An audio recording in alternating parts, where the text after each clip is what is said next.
தேமுதிக தலைவர் நடந்தா மாலை விழாது, அவரே விழுவார். தேமுதிக பத்தி இவங்க சிறப்பா பேசின பேச்சுக்களை போட்டு பாருங்க. நானே பதில் சொல்றேன். ஹாலிடேஸ்னாலே அது நம்ம ஜிடி ஹாலிடேஸ் தான். South India's #1 travel brand. Anuj styles, ரகங்கள் பலவிதம், ஒவ்வொன்றும் உலகத்தரம். சன்லேண்ட்ல சமைச்சா சக்தி தானா வரும். விருதுநகரின் வீர சிவாஜி எங்க அண்ணன் ராஜேந்திர பாலாஜி. ஆனா இவர் கூட மேடையில பேசணும்னா மட்டும் எனக்கு கொஞ்சம் பதட்டம் இருக்கு. ஏன்னா அப்ளாஸ் எல்லாம் இவர் அள்ளிக்கிட்டு போயிடுவாரு. ரொம்ப தில்லா பேசுவாரு, இறங்கி அடிப்பாரு, வாடா பாத்துக்கலான்ற மாதிரி பேசுவாரு.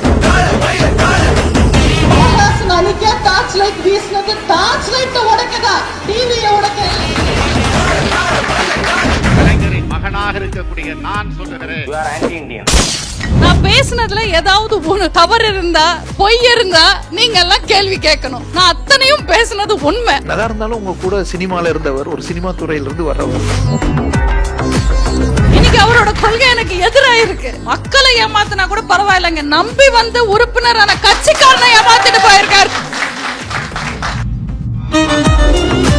கட்சிக்கு மூடுவிழா முடிஞ்சுச்சு. ஒரு ராஜ்யசபா எம்பிக்காக ஆரம்பிச்ச கட்சியை இழுத்து முடியாச்சு. மொத்தத்துல அவர் நம்பி டார்ச் லைட் பிடிச்சி லைட் அடிச்சு போனவங்க பூரா.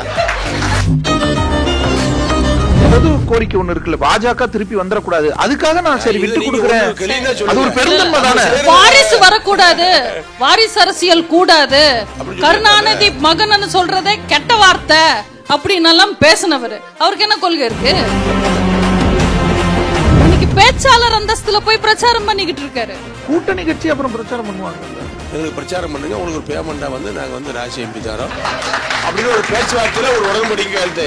அதான் அர்த்தம். உங்களுக்கு ஒரு சீட் இல்ல, நீங்க எப்படி கூட்டணி கட்சி ஆவீங்க?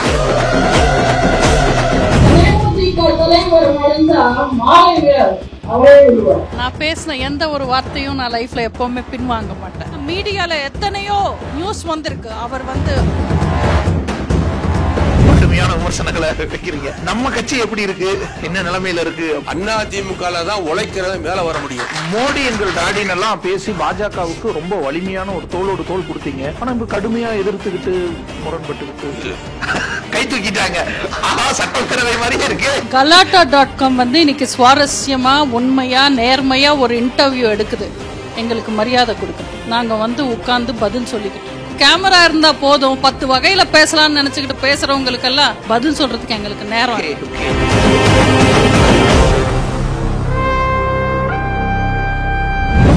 கொஞ்சம் பதட்டமா தான் இருக்கு. நீங்க நியாயமா நிறைய பதட்டப்படணும். ஏன்னா நானும் எங்க அண்ணனும் சேர்ந்தா கலாட்டா விட பெரிய கலாட்டா பண்ணுவோம். எனக்கு இப்ப பயமா இருக்கு நீங்க சொல்றத பார்த்தா. 2 பேருமே ஸ்டேஜ்ல பயங்கரமா விளையாடுவீங்க. ஸ்டேஜ்ல மட்டும் இல்ல, பொது வாழ்க்கையிலேயே விளையாடுவோம். விந்தியா மேம் பத்தின உங்களுடைய பார்வை. ஏன்னா சக அதிமுக தோழமை தமிழ்நாடு முழுக்க பிரச்சாரம் செய்யறாரு. உங்க பிரச்சாரங்களுக்கு எப்படி ஒரு பெரிய முக்கியத்துவம் இருக்கோ அதே மாதிரி தமிழ்நாடு முழுக்கவே ஒரு பெரிய பிரச்சாரகரா வலம் வராங்க. அவங்களை பத்தின உங்களுடைய பார்வை. எல்லோரையும் கழக நிர்வாகிகளை பாசத்தோடு அண்ணா என்று அழைக்கக்கூடிய ஒரு சகோதரி. அது தென் பகுதியில் வாழ்கின்ற என் மீது மிகுந்த பற்றுள்ள என்னுடைய சகோதரி. எதிரிகளை கண்டு அஞ்சாமல் தான் ஏற்றிருக்கின்ற கொள்கைக்கு வலுவான பலம் சேர்க்கின்ற எதுகை மோனையோடு இலக்கிய நயத்தோடு பேசக்கூடிய ஒரு நல்ல பேச்சாளர். வளர்ந்து வரக்கூடிய அற்புதமான அரசியல்வாதி. அவர் பல வளங்களை பெற்று நலமாக அரசியலில் ஜெயிக்க வேண்டும். அதற்கு எனது வாழ்த்துக்கு. அதுதான் எனது பார்வை. செல்வி ஜெயலலிதா அவர்கள் தலைமையிலான அதிமுகவுக்குள்ள நிறைய பேர் பிரச்சாரகர்களா இடையில எல்லாம் வந்தாங்க. நிறைய பேர் திரும்ப திரைத்துறைக்கே போயிட்டாங்க, அல்லது அரசியலை விட்டு ஒதுங்கி இருக்கிற அந்த போக்கெல்லாம் நிறைய இருந்திருக்கும். அந்த வகையில மேம் அரசியலுக்கு வந்தபோது பிரச்சாரகரா அல்லது அதிமுகக்குள்ள நுழைஞ்ச போது நீங்க உங்களுக்கு எப்படி இருந்துச்சு? நீங்க எப்போ அவங்களோட பழகுனீங்க? அவங்க அரசியலுக்கு வந்து அம்மாவை பார்த்து இயக்கத்தில் இணைத்து கொண்ட நாளிலிருந்து அவங்களை பற்றி எனக்கு தெரியும். 2011 நான் சட்டமன்ற தேர்தலில் போட்டியிட்ட நேரத்திலிருந்து அவர்கள் நேரடியாக தெரியும். களத்திலே அவர்கள் பிரச்சாரத்துக்கு வருகிறார் என்று சொன்னால் மாற்றுக் கட்சியில் இருக்கக்கூடியவரோட ஓரத்திலிருந்து பார்க்கக்கூடிய அளவுக்கு அவருடைய பேச்சிலே வேகம் இருக்கும். ஆகவே அவருடைய பேச்சாற்றலை எல்லோரும் வியப்பார்கள். அவர் பேட்டி கொடுத்தாலும் சரி, சேனல்களில் அவர் பேசினாலும் சரி, யாரை எதிரியாக நினைத்து அவர் பேச ஆரம்பிக்கிறாரோ, தான் ஏற்றிருக்கின்ற தலைமையினுடைய கொள்கையை வகுத்து அதற்கான பதில்களை எல்லாம் தொகுத்து அற்புதமான பதிலை எதிரிகளுக்கு கொடுப்பார். அவருடைய பாங்கே தனிப்பாங்கு. அப்ப அந்த வகையில உங்களை ஆதரிச்சும் பிரச்சாரம் பண்ணிருப்பாங்கல்ல, அப்ப ஃபர்ஸ்ட் டைம் உங்களை ஆதரிச்சு பிரச்சாரம் பண்ணும்போது என்ன சொன்னாங்கன்னு ஞாபகம் இருக்கா? எப்படி பேசினாங்க? என் அண்ணனுக்கு ஓட்டு போடுங்க, ரெட்டலைக்கு ஓட்டு போடுங்க, வெற்றி பெற வைங்க. எல்லாத்துக்கும் அப்படிதான் பேசிருப்பாங்க. இல்ல, ஆழத்தில் உள்ளத்தின் ஆழத்திலிருந்து அடித்தளத்திலிருந்து ரத்த நாளங்களிலிருந்து வரக்கூடிய அதை கேட்பவர்களுக்கு தெரியும். அதை நாங்கள் கேட்டிருக்கின்ற காரணத்தினால் எனக்கு அந்த விளக்கம் புரிந்திருக்கிறது. அந்த அழுத்தமாக பேசக்கூடிய ஒரு சிலர் நானும் ஒருவன். நான் விருதுநகர்ல பிரச்சாரம் பண்ணது ஒரு வார்த்தை மட்டும் எனக்கு நல்லா ஞாபகம் இருக்கு. நான் சொன்ன அந்த வார்த்தைக்கு கைத்தட்டல் எவ்வளோ நேரம் இருந்ததுன்றதும் எனக்கு ஞாபகம் இருக்கு. என்ன வார்த்தை? விருதுநகரின் வீர சிவாஜி எங்க அண்ணன் ராஜேந்திர பாலாஜி. ஏன் அப்படி சொன்னீங்க? இவரோட வீரம் இருக்கு. யாராவது நம்ம கட்சிக்காரங்களா இருக்கலாம், எதிர்கட்சிக்காரங்களா இருக்கலாம், பொதுமக்களா இருக்கலாம், பிரச்சனை பண்றாங்க, இல்ல நாங்க ஓட்டு போட மாட்டேன்னு, குடும்பத்துல எத்தனை ஓட்டு இருக்கு? 4 ஓட்டு இருக்கு, நீ போடாத, போ, நீ நவுறு, நீ பிரச்சனை பண்ணாத, கிளம்புவாங்க. இது எல்லா அரசியல்வாதிகளுக்கும் இந்த தைரியம், இந்த தில்லு இருக்காது. விருதுநகருக்கு நீங்க இன்னைக்கு போய் பாருங்க. நீங்க இப்ப சொன்னீங்களே முன்னாள் அமைச்சர்னு, அப்படி அவரை யாரும் கூப்பிட மாட்டாங்க. அமைச்சரே, அமைச்சரே, எங்க அமைச்சர் வராரு, அமைச்சர் கோயிலுக்கு வராரு, அமைச்சர் சாப்பிட வராரு, அமைச்சர் நிகழ்ச்சிக்கு வராரு, அப்படிதான் கூப்பிடுவாங்க. திமுக காரங்க அண்ணனுக்கு போன் பண்ணும்போது நான் அண்ணன் ஆபீஸ்ல மீட்டிங்கு கிளம்புறதுக்காக உட்கார்ந்துகிட்டு இருக்கேன். திமுக கட்சிக்காரங்க விருதுநகர் மாவட்டத்துல அண்ணனுக்கு கூப்பிட்டு, நீங்க ஆட்சியில இருந்தா கூட எங்களுக்கு உதவி செஞ்சீங்க, எங்களுக்கு செலவுக்கு கொடுத்தீங்க, ஹாஸ்பிட்டல் செலவுக்கு கொடுத்தீங்க, ஸ்கூல் செலவுக்கு கொடுத்தீங்க, எங்க அமைச்சருங்க எங்களுக்கு எதுவுமே செய்ய மாட்டேன்றாங்கன்னு புலம்புனது உண்டு. ஆனா அந்த போன் வந்தது அப்ப நான் இருந்தேன். ஞாபகம் இருக்கா உங்களுக்கு? திமுக கட்சிக்காரங்க கூப்பிடுறாங்க. இவரோட மாஸ் விருதுநகர்ல வேற லெவல். இப்ப அவர் உங்களை சொன்னாருங்கல்ல, எதுக்கு மோனையா ரொம்ப சிறப்பா பேசுவீங்க, அந்த மாதிரி அவரோட ஸ்பீச் உங்களுக்கு எப்படி இருக்கும்? எனக்கு பொதுவா மீட்டிங்க்கு போகும்போது பதட்டம் இருக்காது. ஏன்னா நான் உண்மையை பேசுறேன், நேர்மையா பேசுறேன். எப்படி இருந்தாலும் நமக்குன்னு ஒரு ஸ்டைல் இருக்கு, நம்ம ரைமிங் டைமிங் இருக்கு, நம்ம கைத்தட்டல் வாங்கிடுவோம்னு நினைப்பேன். ஆனா இவர் கூட மேடையில பேசணும்னா மட்டும் எனக்கு கொஞ்சம் பதட்டம் இருக்கும். ஏன்னா அப்ளாஸ் எல்லாம் இவர் அள்ளிக்கிட்டு போயிடுவாரு. இவர் பெரிய எதுகை மோனையில பேசிடுவாரு, ரொம்ப தில்லா பேசுவாரு, இறங்கி அடிப்பாரு, வாடா பாத்துக்கலான்ற மாதிரி பேசுவாரு. அந்த எனர்ஜி நம்ம எப்படி மேட்ச் பண்ணுவோன்னு ஒரு பதட்டம் இருக்கும். இவர் தப்பு செஞ்சவங்களையும் மன்னிப்பு கேட்டா மன்னிச்சு விட்டுடுவார் ஒரே செகண்ட்ல. ரொம்ப கோவப்படுவார், திட்டுவார். ஆனா ஒரே ஒரு விஷயம், குணம் இருக்கிற இடத்துல தான் கோபம் இருக்கும், உண்மை இருக்கிற இடத்துல தான் கோபம் இருக்கும். எங்க அண்ணன் உண்மையானவர், நேர்மையானவர், வீரமானவர், ரொம்ப விசுவாசமிக்கவர். பேசுற வார்த்தை தான் அப்படி இருக்குமே தவிர இவரை மாதிரி ஒரு குழந்தைய நீங்க பார்க்கவே முடியாது. அவ்வளோ தூய்மையா இருப்பாரு. மேம், இப்ப பேச்சுக்கு பேச்சு அண்ணன் அண்ணன்றீங்க, எங்க அண்ணன்றீங்க, கட்சி சக தலைவர் சக தோழர் கட்சியில, ஆனா ஏன் இன்னும் ஒரு சகோதரத்துவத்தோட? அதிமுகவை பொறுத்த வரைக்கும் இது ஒரு கட்சி கிடையாதுங்க, இது ஒரு குடும்பம். என்ன கூப்பிடுறது கூட அண்ணன் தங்கச்சி வராங்க, சகோதரி வராங்க, தங்கச்சி வராங்கன்னு தான் கூப்பிடுவாங்க. அந்த மாதிரி நாங்க எல்லாருமே ஒரு குடும்பம், உறவு மாதிரி தான் இருப்போம். இல்லைன்னா நான் ஒரு சாதாரண பேச்சாளராக கட்சிக்கு வந்தேன். அதுக்கப்புறம் அம்மா நட்சத்திர பேச்சாளர்ன்ற அந்தஸ்து கொடுத்தாங்க. இன்னும் கூட நான் கொள்கை பரப்பு இணை செயலாளராக இருக்கேன். ஒரு முன்னாள் அமைச்சர் இன்னைக்கு இந்த இன்டர்வியூக்கு இங்கே உட்கார்ந்து என்னை பற்றி பேச வேண்டிய அவசியம் கிடையாது. வந்திருக்காருன்னா அவர் உண்மையான பாசம், அன்பு வச்சிருக்கிறதுனால, உண்மையில் தங்கச்சின்னு நினைக்கிறதுனால வந்திருக்காரு. நிஜமாவே ரொம்ப சந்தோஷமா இருக்குன்னு. ரொம்ப நன்றி. ஏன் சார்? ஏன்னா இப்ப அவங்களே சொன்னாங்கல்ல, நீங்க ஒரு முன்னாள் அமைச்சர், இதுக்கு வந்திருக்கணும்ன்ற அவசியம் இல்லை அப்படின்னு. இப்போவும் நிக்கிறீங்க, விந்தியா மேம்க்கு ஒரு மீட் அண்ட் கிரீட் ஒன்று வந்தீங்க இல்ல, அது ஏன்? என்ன பாண்ட்? உங்களுடைய இயக்கத்தின்பால் இருக்கின்ற நம்பிக்கை, உழைப்பு, எங்கள் மீது வைத்திருக்கின்ற பாசம், பற்று, இவைகள் உண்மைன்னு சொன்னா அவங்களோட நிகழ்ச்சியில் கலந்துக்கிறதுல ஒரு 10 நிமிஷம் காத்திருந்து போனாலும் அதில் மிகப்பெரிய சந்தோஷம் இருக்கிறது. அவர்களுக்கு ஒரு வியப்பூட்டக்கூடிய ஒரு நிகழ்ச்சியாகவும் இருக்கணும், அவர்களை ஊக்கப்படுத்தக்கூடிய ஒரு நிகழ்ச்சியாக இருக்கணும். அவருடைய உழைப்புக்கு அமைச்சர் போன்ற பதவிகள் இல்லை என்று சொன்னாலும் அதை விட மேலான பதவி இயக்கத்தினுடைய முக்கிய பொறுப்பாளர்களுக்கு உங்கள் மீது வைத்திருக்கின்ற பாசம் இருக்கிறது என்பதை காட்டுவதற்காக என்னுடைய நடைமுறையை இன்றைக்கு கலந்துட்டு இருக்கேன். ஓகே, மேம் பேசின சில பேச்சுக்கள்லாம் ரொம்ப வைரலான பேச்சுக்கள்லாம் இருக்கு, அதை நம்ம பார்ப்போம். அதை பார்த்து அதோட ரியாக்ஷன் என்னன்னு சொல்லுங்க, ஏன்னு சொல்லுங்க. அம்மாவை எதிர்த்து குரல் கொடுக்கக்கூடிய தலைவர்கள் தனக்கு வேண்டியவர்களாகவா, தன்னால் விருப்பப்படக்கூடியவர்களாக, தன்னால் நேசிக்கப்படக்கூடியவர்களாக இருந்தாலும் அதைவிட நேசிக்கக்கூடிய தலைவியினுடைய கொள்கைக்கு முரணாக அன்றைக்கு தெரிந்த காரணத்தினால் அவர்கள் அந்த மாதிரி ஒரு வார்த்தைகளை, கடுமையான வார்த்தைகளை விடுகிறார்கள். அது பெற்ற பிள்ளையை பார்த்து தாய் உன்னை கொன்னே ஓடுவேன் அப்படி சொல்றது. தாயை பார்த்து பிள்ளை உன்னை கொல்லாம விட மாட்டேன், கல்ட்டு மண்டையை உடைக்க விட மாட்டேன்னு சொல்லுவாங்க. அதுக்காக மண்டையை உடைச்சிட மாட்டாங்க. அது மாதிரி தான் கேப்டனை பற்றி அவர்கள் சொன்னது, அந்த விமர்சனங்கள் எல்லாத்தையும் அப்படி தான் பார்க்கணும். அதுக்கப்புறம் நாங்கள் கூட்டணி அமைச்சோம், எவ்வளவோ பண்ணியிருக்கோம், அவருடைய நல்லதை பட்டு நாங்கள் எடுத்துக்கிறோம். அங்கே இருக்கிற எப்பயுமே எல்லாருக்கிட்டையும் நெகட்டிவ் இருக்கும், பாசிட்டிவ் இருக்கும். நீங்கள் நெகட்டிவ் விட்டுருங்க, பாசிட்டிவ் எடுங்க. பாசிட்டிவ் நிறையா இருக்குது, பாசிட்டிவை பற்றி பேசுங்க. கேப்டனை பற்றி, விஜயகாந்தை பற்றி, தேமுதிக பற்றி இவங்க சிறப்பாக பேசின பேச்சுக்களை போட்டு பாருங்க, எவ்வளோ இருக்குன்னு பாருங்க. நானே பதில் சொல்றேன்.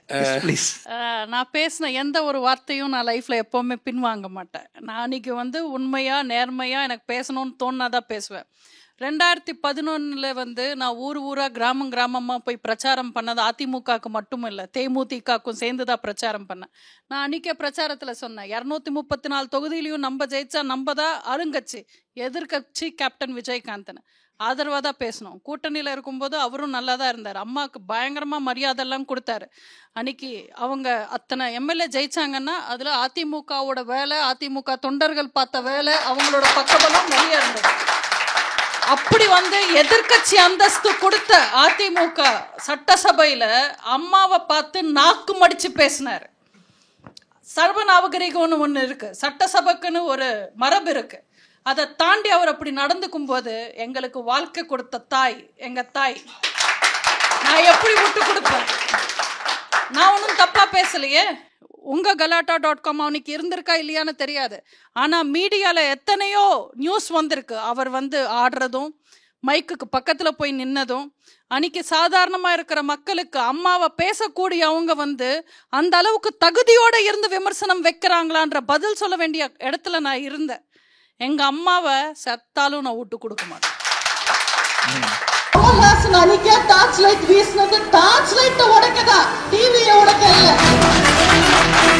இந்த ஸ்பீச்சை பத்தி நீங்க ஃபர்ஸ்ட் பேசிருங்க சார். அண்ணன் இந்த ஸ்பீச் கேட்கல. இந்த வாட்டி நான் விருதுநகர் எம்பி தொகுதிக்கு பிரச்சாரத்துக்கு போல, பிரச்சார நாட்கள் கம்மியா இருந்ததுன்னு அதிமுகல ரெட்டலையில போட்டியிடுறவங்களுக்கு மட்டும் பிரச்சாரத்துக்கு போனேன். இவர் ரொம்ப வேகமா, விருதுநகர் கான்ஸ்டன்சி எம்பி கான்ஸ்டன்சி ரொம்ப பெருசு, அதை அண்ணன் கவர் பண்ணாரு. உங்களுக்கே தெரியும் கூட்டணி கட்சிக்கு எத்தனை வாக்கு தமிழ்நாட்டிலே ரொம்ப நெருக்கமான ஒரு போட்டி இருந்தது. இவ்வளோ எதிர்பக்கத்துல அண்ணன் வேலை பார்த்தாரு. அண்ணன் பார்த்திருக்க மாட்டாரு. கமல்ஹாசன் கூட்டணி பேச்சுவார்த்தை பத்தி தான் பேசினேன். நான் பேசினதுல ஏதாவது தவறு இருந்தா, பொய் இருந்தா நீங்க எல்லாம் கேள்வி கேட்கணும். நான் அத்தனையும் பேசினது உண்மை. அதுக்கப்புறம் இதுல கேள்வி என்ன இருக்கு? நீங்களே சொல்லுங்க. அவர் டார்ச் லைட் வீசினது டார்ச் லைட் உடைக்கவா, டிவி உடைக்கவா? நல்லா இருந்தாலும் உங்க கூட சினிமால இருந்தவர், ஒரு சினிமா துறையில இருந்து வர்றவர். எங்க அம்மா வீட்டுல இருக்கிற வரைக்கும் எனக்கு அம்மா, நான் மரியாதை தருவேன். நாளைக்கு என் கழகத்துக்கும் என் கொள்கைக்கும் எதிராக வெளியில பேசினா அவங்க கொள்கையை நான் எதிர்ப்பேன். சினிமால இருந்தா நான் மரியாதை கொடுக்க போறேன். இன்னைக்கு அவரோட கொள்கை எனக்கு எதிராக இருக்கு. மக்களை ஏமாத்தினா கூட பரவாயில்லைங்க, நம்பி உறுப்பினரான கட்சிக்காரனை ஏமாத்திட்டு போயிருக்காரு. இதெல்லாம் எப்படி சகிச்சுக்கிட்டு நிக்கிறது? ஒரு ராஜ்யசபா எம்பிக்காக ஆரம்பிச்ச கட்சியை இழுத்து முடியாச்சு சார். என்ன சார் ரொம்ப ஒரு வார்த்தை பேசினாலும் அங்க டெல்லிக்கு போக போறாரு. அங்கே போய் அவருக்குள்ள பிரச்சனைகள், இன்கம் டேக்ஸ் பிரச்சனை இது வராமல் பார்த்துக்கிற வேலையை பார்க்க போறாரு. மொத்தத்தில் அவர் நம்பி டார்ச் லைட்டை பிடிச்சி லைட் அடிச்சு போனவங்க போகிறான். பேட்டரி செல்லு வீணாகி போய் இப்போ இது இல்லாமல், பேட்டரி இல்லாமல், வெளிச்சம் இல்லாமல், லைட் இல்லாமல் இருக்காங்க. இதுதான் நிலைமை. அந்த கட்சிக்கு மூடு விழா முடிஞ்சு வச்சு.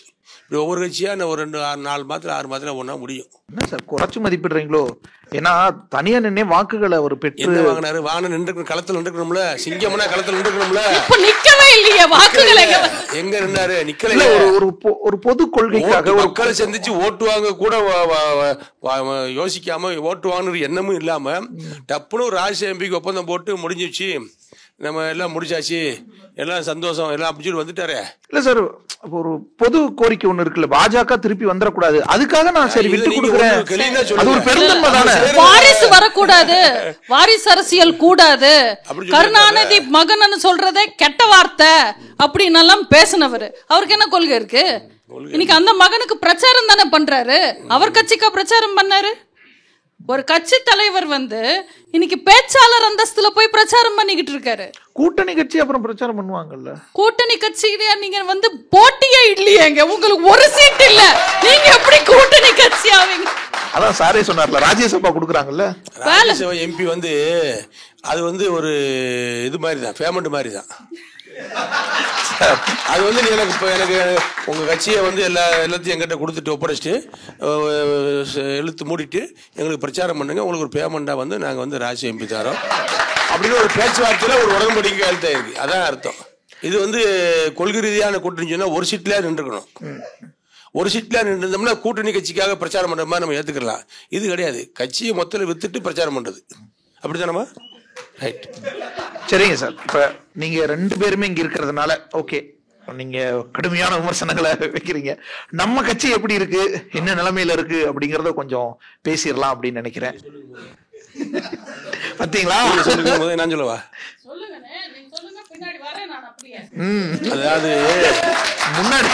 அதாவது அதிமுக நிலை எப்பயுமே உயர்ந்த நிலை தான். உங்களுக்கு பார்க்க கொஞ்சம் பதுங்கி போற மாதிரி தெரியும். சூழ்நிலைகள் இனிமே அவ்வளவுதான் மாதிரி தெரியும். 96 அப்படி ஒரு நிலை ஏற்படுச்சு. 4 சீட்டு தான் நாங்க ஜெயிச்சோம். அதிமுக அவ்வளவுதான், அம்மா அவ்வளவுதான். நாங்க அவங்களே தோத்தாங்கல்ல, கேளுங்க, தோத்தாங்க. 98 விசுவரூபம் எடுத்து பார்லிமெண்ட்ல ஜெயிச்சு விட்டு பாராளுமன்ற பிரதமரை தேர்ந்தெடுக்கக்கூடிய இடத்துல அம்மா இருந்தாங்க. பாராளுமன்ற பிரதமரை உருவாக்க இடத்துல இருந்தாங்க, பிரதமர் இறக்கக்கூடிய இடத்துல இருந்தாங்க. அப்படி 2 வருஷத்துல மாத்தி காட்டின கட்சி அதிமுக, மாத்தி காட்டின தலைவர்கள் அம்மா. அதுக்கு அப்படி பல பிரச்சனைகள் இருக்கு, பல சந்தர்ப்பங்கள் இருக்கு. 2 சீட்டு திமுக ஆளுங்கட்சியா வரலாறு இருக்கு. அதனால அரசியல்ல அதிமுக திமுக, திமுக அதிமுக மாறி மாறி அடிச்சு மேல வர்ற வேலையை கரெக்டா பார்க்கும். அதிமுக ஒரு சிறப்பு என்னன்னு கேட்டீங்கன்னா, இந்த கட்சியில மாறி தொண்டர்கள் வேற எந்த கட்சியிலும் அமைய மாட்டாங்க. இந்த கட்சியில எதையும் எதிர்பார்க்காம நீங்க இளைஞர்கள் எல்லாம் அங்கிட்டு போயிருவாங்க. எங்க அதிமுக இளைஞர் பாசர்னு ஒரு அமைப்பு இருக்கு, அதுல எவ்வளவு பேர் இருக்காங்க. நீங்க இப்ப இந்த பகுதி செயலாளர் இளைஞர் பாசறை பாலா, அதிமுக பயிற்சியாளர். அப்ப பாசறைனா 18 வயசுக்கு மேலேயே இயக்கத்துல அம்மாவுடைய படத்தை பாக்கெட்ல வச்சு வளர்ந்து வர்றவங்க அதிமுக வந்துகிட்டே இருக்காங்க. அதிமுக தான் உழைக்கிறத மேல வர முடியும், உண்மையா இருக்கிறத உயர்ந்த பதவிக்கு வர முடியும். ஆகவே அதிமுக நிலை என்றைக்கும் தாழ்ந்து போகாது, உயர்ந்த நிலையில இருக்கு. அதிமுக இன்னைக்கு நல்ல இடத்துல இருக்கு. மோடி எங்கள் டாடின் எல்லாம் பேசி பாஜகவுக்கு ரொம்ப வலிமையான ஒரு தோளோடு தோல் கொடுத்தீங்க. பிரதமர் அவ்வளவு புகழ்ந்து பேசியிருந்தீங்க, அவர் காட்ஃபாதர் மாதிரி போற்ற எல்லாம் பண்ணிருந்தீங்க. ஆனா இப்ப கடுமையா எதிர்த்துக்கிட்டு முரண்பட்டுக்கிட்டு கை தூக்கிட்டாங்க. சட்டப்பேரவை மாதிரியே இருக்கு. Galata.com இன்னைக்கு சுவாரஸ்யமா உண்மையா நேர்மையா ஒரு இன்டர்வியூ எடுக்குது, எங்களுக்கு மரியாதை கொடுக்குது. நாங்கள் உட்கார்ந்து பதில் சொல்லிக்கிட்டு இருக்கோம். நாளைக்கு Galata.com ஒரு தவறான செய்தி, ஒரு தவறான கருத்து பதிவிட்டா அதை எதிர்க்கிறதுக்கு ஒரு செகண்டும் தயங்க மாட்டோம். மோடிஜி தமிழ்நாட்டுக்கு நல்லது பண்ணுவாரு, தமிழ்நாட்டு மக்களுக்கு சிறப்பா அவர் சொன்ன மாதிரி டாடி மாதிரி இருப்பாருன்னு நினைச்சுதான் நாங்களும் நம்பினோம். நீங்க நம்பி காதலிப்பீங்க, நம்பி கல்யாணம் பண்ணிப்பீங்க. எல்லா கல்யாணமும் சிறப்பா இருக்கா, சந்தோஷமா இருக்கா? நிறைய பேர் முடிஞ்ச வரைக்கும் அட்ஜஸ்ட் ஆகி வாழ்றாங்க. ஒரு கட்டத்துக்கு மேல பொறுமை இல்லைன்னா அதை உடைச்சிட்டு வெளியில வர்றதில்ல. நாங்க கூட்டணியில இருக்கிற வரைக்கும் கூட்டணி தர்மத்துக்கு நாங்க கரெக்டா தான் இருந்தோம், உண்மையா தான் இருந்தோம். ஆனா கூட்டணி தர்மத்தை பாஜக கடைபிடிக்கல. கூட்டணி தர்மத்தை பாஜக கையில எடுத்ததே கிடையாது. நாங்க மோடியை விமர்சிக்கல, தமிழ்நாட்டுக்கு ஓரவஞ்சகம் பண்ற எந்த அரசா இருந்தாலும் எதிர்ப்போன்னு சொல்றோம். தனிப்பட்ட முறையில எங்களுக்கு மோடி டாடி என்ற உறவா இருந்தாலும் நாங்க எதிர்க்கதான் செய்வோம். ஏன்னா நாங்க எப்பவுமே மக்கள் பக்கம், மக்கள் எங்க பக்கம். ஐயோ மிரட்டாதீங்க, அவர் இல்லைன்னு சொல்ல போறது இல்ல. அதாவது நீங்க உறவா இருக்கும்போது உண்மையா எல்லாரும் இருக்கணும். நாங்க எப்படி உண்மையா இருக்கிறோமோ அதே மாதிரி அவங்களும் எங்ககிட்ட உண்மையா இருக்கணும். 4 பேர் நாங்க சேர்ந்து அவங்கள தாங்கி பிடிச்சா 4 பேர்ல 4 விதமா திருப்பி விட்டா என்ன அர்த்தம்? அந்த மாதிரி பண்ணும்போது அடித்தட்டில் அவங்களுக்காக உயர்த்தி பேசினவங்கெல்லாம் இப்படி நம்மளவே இவங்களை வாழ்கைன்னு சொல்கிற நம்மளவே நம்மளை வாழ விடாமல் அடிக்கிறாங்களே அப்படிங்கிற எண்ணம் வந்துடுது. இவங்களால நம்ம எத்தனை பேரை பகைச்சிருப்போம். அவங்களுக்கு நமக்கு எந்த பகையும் கிடையாது, இவங்களால பகை. அப்போ அதெல்லாம் நம்ம என்ன செய்யறோம், கட்சி ரீதியாக பேசி மாவட்ட செயலாளர் சேர்த்து ஒரு முடிவு எடுக்கும்போது அந்த முடிவுக்கு கட்டுப்பட்டவனாக தான் அதிமுக தொண்டர் இருக்க முடியும். அந்த அடிப்படையில் தான் என்னுடைய முடிவு இருக்கு. என்னுடைய தனிப்பட்ட முடிவு கிடையாது. கட்சி எடுக்கின்ற முடிவு, பொதுச் செயலாளர் எடப்பாடியார் எடுக்கின்ற முடிவு, கழகத்தின் தலைவர்கள் எடுக்கின்ற முடிவுக்கு நான் கட்டுப்பட்டு தான் இருப்பேன். ஆகவே அதிமுக தான் நான் என்னுடைய கட்சி. எம்ஜிஆர் என்னுடைய, நான் எம்ஜிஆருக்கு ரசிகர், அம்மாவுக்கு பிள்ளை, எடப்பாடியாருக்கு தம்பி. இதுதான் என்னுடைய நிலைப்பாடு. ஆகவே இங்கே கட்சியினுடைய உயர்மட்ட குழு, கட்சியினுடைய பொதுச் செயலாளர் எடுக்கின்ற முடிவுக்கு கட்டுப்படக்கூடிய தொண்டர்களாக தான் நானும் சகோதரி விந்தியாவும் இருப்போம். ஓகே சார், ரொம்ப நன்றி. நம்ம அரசியல்ல பாத்தீங்கன்னா அண்ணன் சாதாரண பதவியில இருந்திருக்காங்க, எம்எல்ஏ ஆயிருக்காங்க, அமைச்சரா இருக்காங்க, தேர்தலில் நின்று இருக்காங்க, களத்தை பார்த்துருக்காங்க, ஜெயிச்சிருக்காங்க, தோத்துருக்காங்க, சண்டை போட்டிருக்காங்க, மறுபடியும் ஜெயிச்சிருக்காங்க. இவங்க அரசியல் பத்தி பேசலாம், தேர்தல் பத்தி பேசலாம், கட்சி பத்தி பேசலாம், நிர்வாகம் பத்தி பேசலாம். ஒரு தேர்தல் பார்க்காதவங்க எல்லாம் கட்சி எப்படி நடத்தணும், தொண்டர்கள் எப்படி இருக்கணும், யார் எப்படி பேசணும்னு பாடம் எடுக்கிறதெல்லாம் நல்லாவா இருக்கு? 10 கேமரா இருந்தா போதும், 10 வகையில பேசலாம்னு நினைச்சுக்கிட்டு பேசுறவங்களுக்கெல்லாம் பதில் சொல்றதுக்கு எங்களுக்கு நேரம். ஓகே, இந்த அரசியலான இன்டர்வியூ தனித்தனியா இன்டர்வியூ எடுக்க பாடவே தெரியாதவங்க பாப்பாடகர்னு வேஷம் போடக்கூடாது, அவ்வளவுதான். அதான் சார், தனித்தனியா இதை இன்னும் டீப்பா டிஸ்கஸ் பண்ணிப்போம். ரொம்ப நன்றி சார், மேடை ஏறி உங்களுடைய நினைவுகளை எல்லாம் பகிர்ந்ததுக்கு ரொம்ப நன்றி சார். ஹாலிடேஸ்னாலே அது நம்ம ஜிடி ஹாலிடேஸ் தான், south India's #1 travel brand. Anuj styles, ரகங்கள் பலவிதம், ஒவ்வொன்றும் உலகத்தரம். சன்லேண்ட்ல சமைச்சா சக்தி தானா வரும்.